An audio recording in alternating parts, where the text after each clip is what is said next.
comenzar leyendo, hermanos, en 1 Corintios 11:13, que dice: si pues nos examinamos a nosotros mismos, no seríamos juzgados.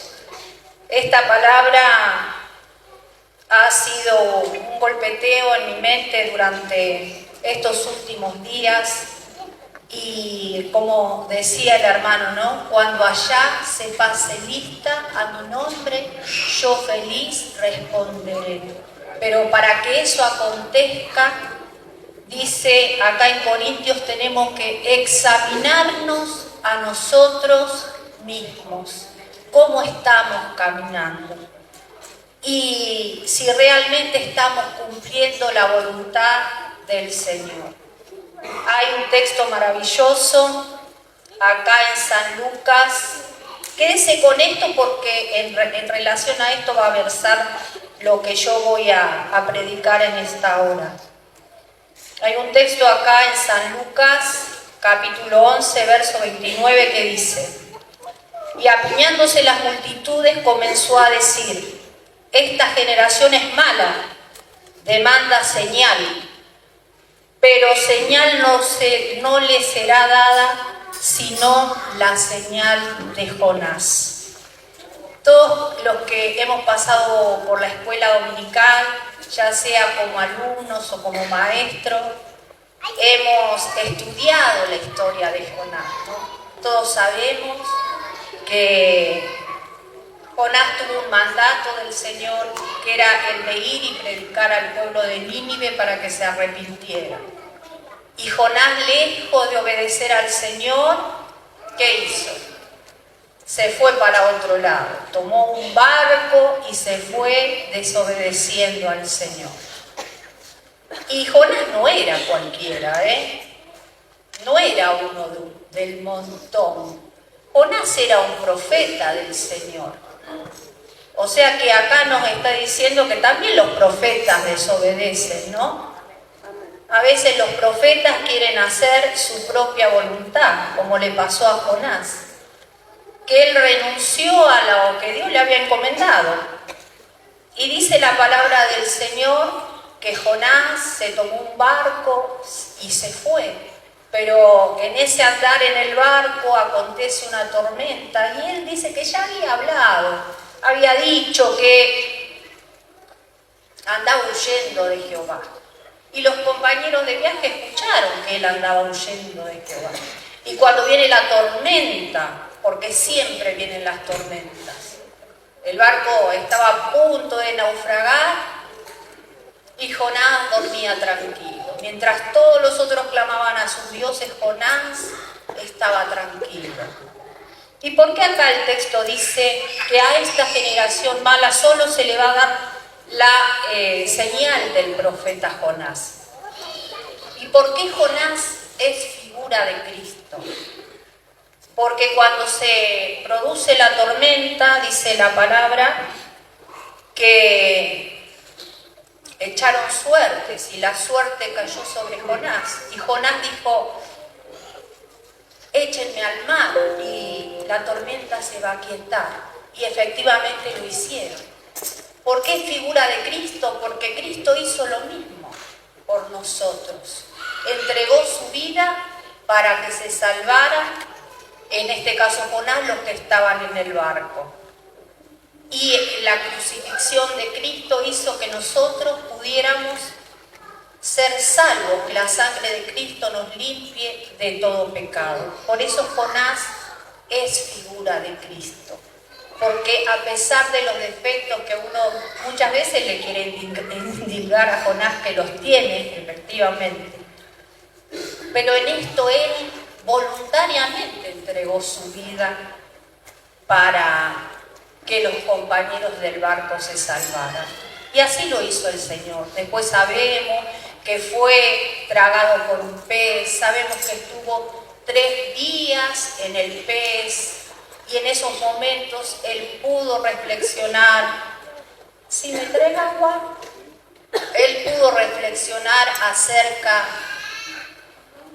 de su desobediencia. Y fue a Nínive, y fue. A pesar suyo, sin muchas ganas, él fue y predicó. Por eso dice la palabra acá del Señor en San Lucas, dice, porque así como Jonás fue señal a los ninivitas, también lo será el Hijo del Hombre a esta generación. La reina del sur se levantará en el juicio con los hombres de esta generación y los condenará, porque ella vino de los confines de la tierra para oír la sabiduría de Salomón. Y he aquí más que Salomón en este lugar. Los hombres de Nínive se levantarán en juicio con esta generación y la condenarán, porque a la predicación de Jonás se arrepintieron. Y he aquí más que Jonás en este lugar. Y he aquí más que Jonás en este lugar. Entonces, cuando nosotros analizamos, ¿no?, que Jonás fue a Nínive, que Jonás predicó a los ninivitas y que los ninivitas se arrepintieron. Vamos a leer la palabra acá, miren, porque nosotros pienso que tenemos un sentir, que toda nuestra congregación tiene un sentir, que es que queremos ver un avivamiento grande en esta tierra. Queremos un avivamiento grande. Yo primero pensaba un avivamiento grande para esta iglesia, pero tenemos que extender nuestra mirada y mirar más allá, pensar en nuestra nación. No sé si leyó el himno que decía, ¿no? Hablaba de las, ¿qué?, naciones.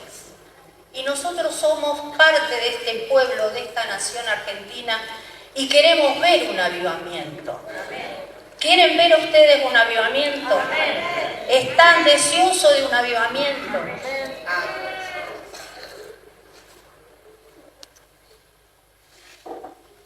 Bueno, vamos a ver qué es un avivamiento. Acá la palabra del Señor dice en Jonás capítulo 3 versículo 9: y llegó la noticia hasta el rey de Nínive, y se levantó de su silla, se despojó de su vestido, y se cubrió de cilicio, y se sentó sobre ceniza. E hizo proclamar y anunciar en Nínive por mandato del rey y de sus grandes, diciendo: hombres y animales, bueyes y ovejas, no gusten cosa alguna, no se les dé alimento ni beban agua, sino cúbranse de cilicio, hombres y animales, y clamen a Dios fuertemente, y conviértanse cada uno de su mal camino, de la rapiña que hay en sus manos. ¿Quién sabe si se volverá y se arrepentirá Dios y se apartará del ardor de su ira, y no pereceremos? Y vio Dios lo que hicieron, que se convirtieron de su mal camino, y se arrepintió del mal que había dicho que les haría, y no lo hizo. Esto es un avivamiento. Un avivamiento es cuando hay convicción de pecado, cuando se produce un reconocimiento de que estamos apartados de Dios y que necesitamos volver al camino. Y ese avivamiento no es solo para la iglesia, para los que estamos acá adentro, sino que ese avivamiento tiene que ser para toda la nación. ¿Y por qué no pensar en todos los continentes? Porque, díganme, no sé cómo habrán sido esos tiempos, pero nosotros sí podemos reconocer que hoy estamos viviendo en un mundo de maldad. Usted, para donde mire, ve maldad, indiferencia. Estamos dejando en abandono a los niños, estamos dejando en abandono a los viejos, los extremos, los más vulnerables estamos dejando, yo diría, a la buena de Dios, no sé. Y hay maldad, por donde usted mire hay maldad. Sale de su casa y tiene temor de que le roben, tiene temor de que le entren en su casa.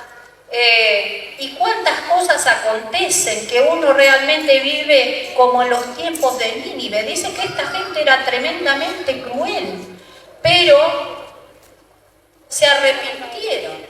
Y dice que Jonás Él no quería ir a predicar, porque él sabía que una de las posibilidades era de que los ninivitas se arrepintieran. Y en su corazón todavía no podía comprender por qué Dios iba a tener misericordia de los ninivitas. Así como muchas veces nosotros no podemos entender que Dios ama a todos y que no quiere que ninguno se pierda. Porque pensamos que hay algunas categorías de seres humanos que no se merecen el perdón. Pero acá vemos que todos estos hombres, estas mujeres, se arrepintieron y por muchos años caminaron en pos del Señor. Entonces, miremos un poquito a Jonás, ¿no? Porque yo me identifico mucho con Jonás. Me identifico en el sentido de que en muchas ocasiones, en lugar de pedir misericordia, yo quiero en mi corazón que Dios haga justicia. Y si Dios hiciera justicia conmigo, si empezara conmigo, ¿no?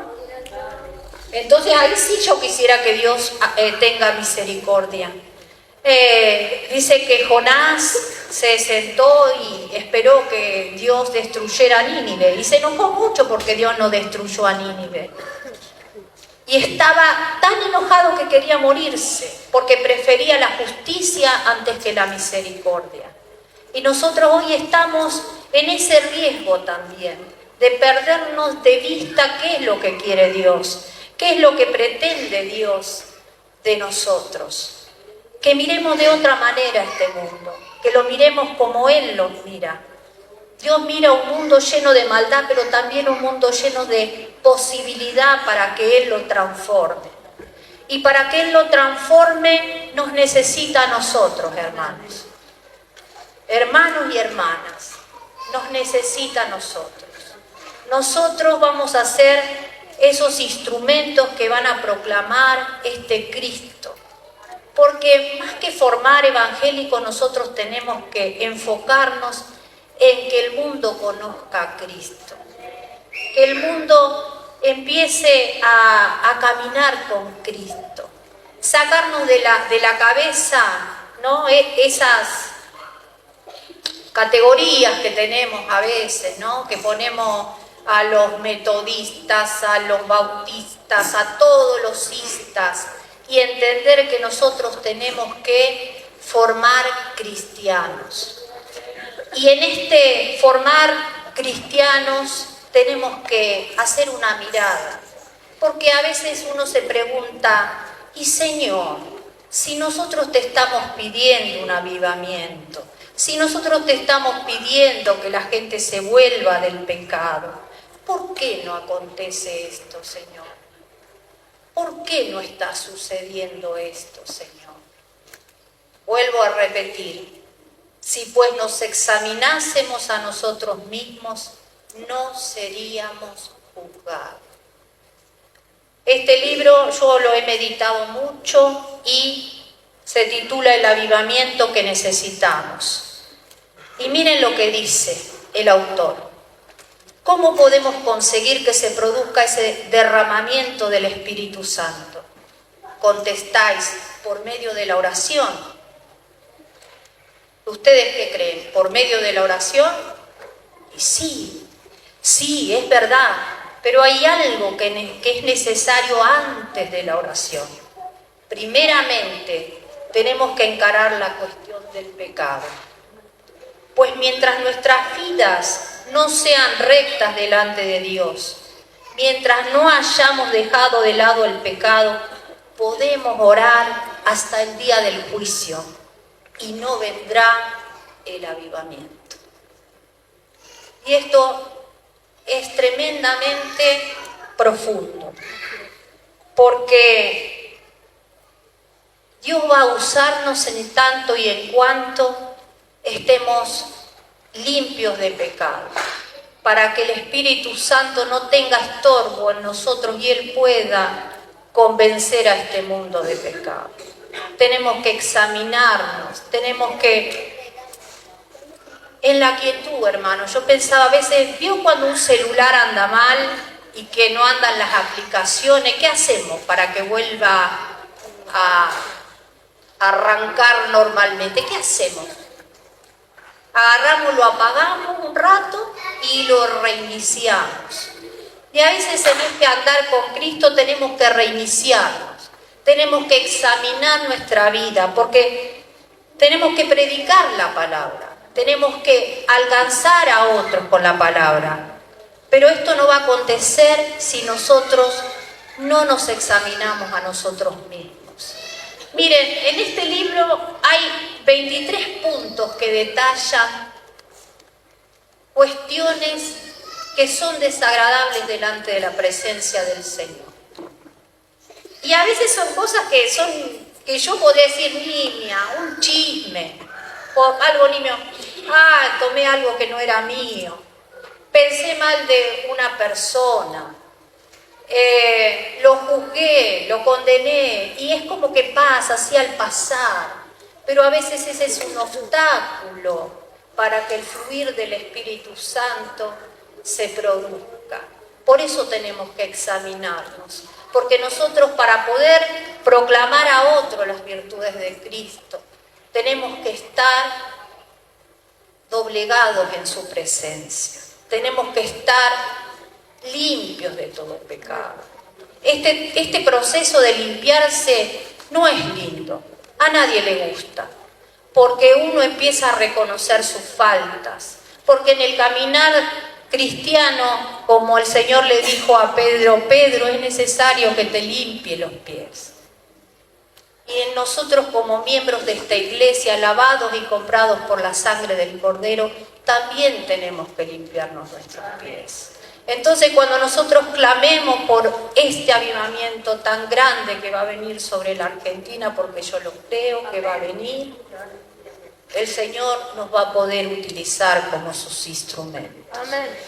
A cada uno de nosotros, no importa la edad, niño, joven, no tan joven, adulto mayor, el Señor nos está deseando utilizarlo y está deseando el Señor darnos respuesta a esa oración.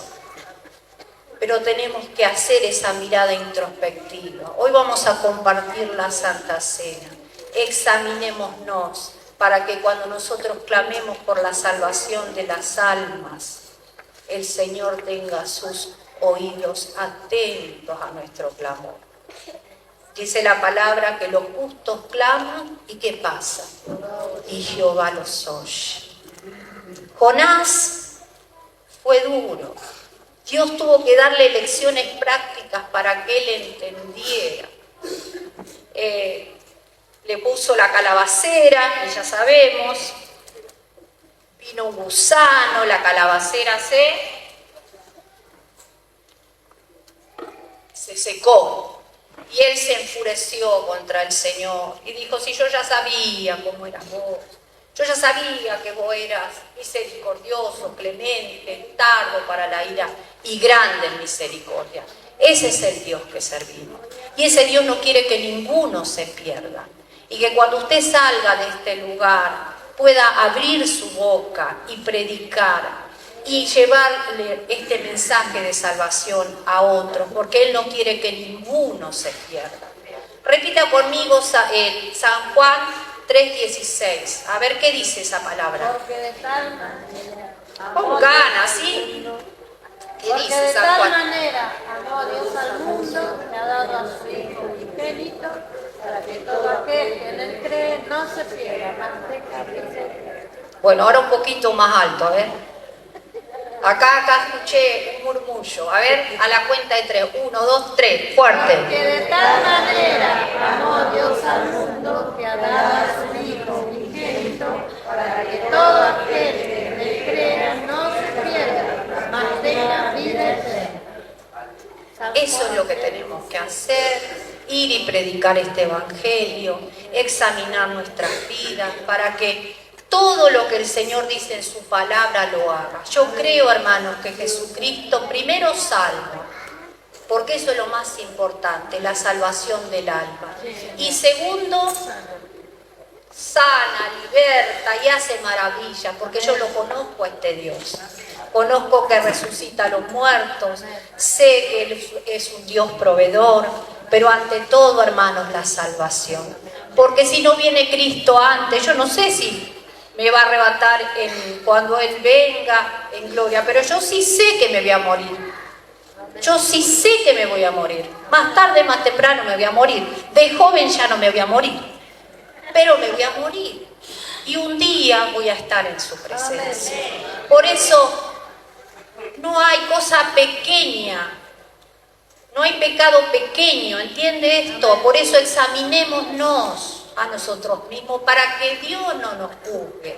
Porque si Él nos juzga, mire lo que dice: mas siendo juzgados somos castigados por el Señor para que no seamos condenados con el mundo.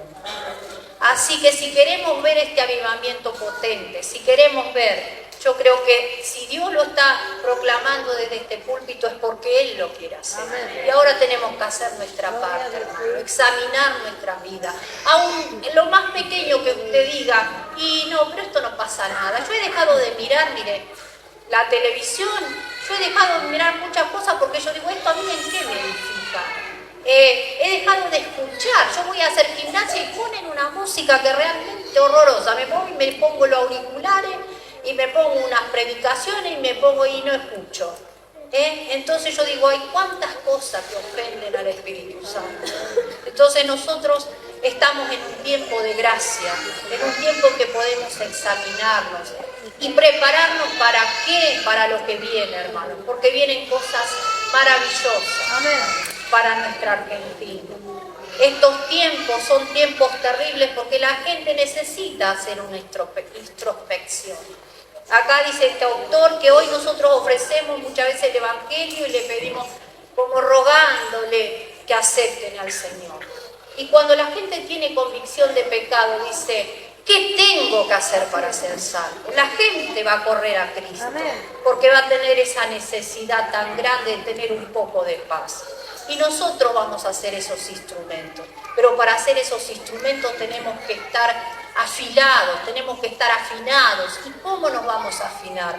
Leyendo la palabra, instruyéndonos. Este tiempo para aprender es el mejor tiempo, porque usted pone en el celular que le dé un estudio de esto, que le dé un estudio del otro. La otra vez le digo a Juan, puse la inteligencia artificial que me dio un programa de evangelización y de salvación. ¿Sabe lo primero que me puso la inteligencia artificial?